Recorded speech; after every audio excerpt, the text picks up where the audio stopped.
more on the story, we can bring in France 24's Philip Sherwell in Bangkok. Philip, lawmakers are set to vote on amendments. Do we have any indication on which way they'll be swaying?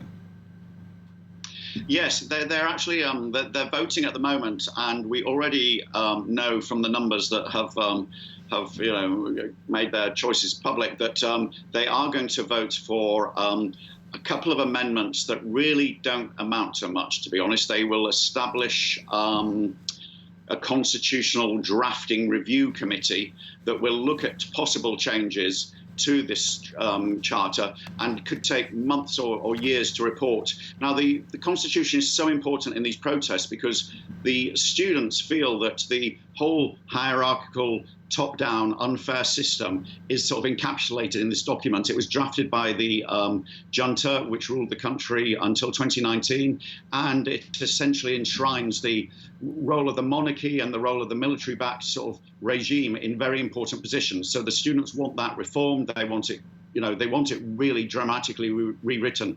And the way the vote has gone today indicates that they won't get to see anything like that. So given that the students out on the streets are not going to get anything dramatic from inside the Parliament building, how are they likely to react?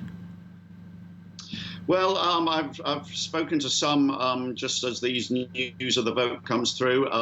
They weren't surprised, to be honest, but they are very angry, and that kind of fuels the anger they feel yesterday after the clashes with police who used water cannon laced with chemical irritants and tear gas on them.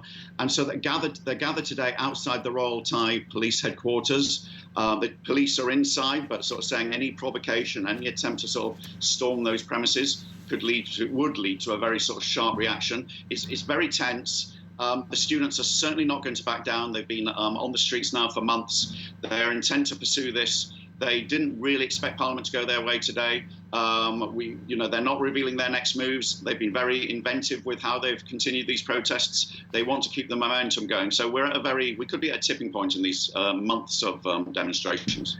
We'll see what happens. Philip, thank you very much for that. Philip Sherwell reporting there from Bangkok.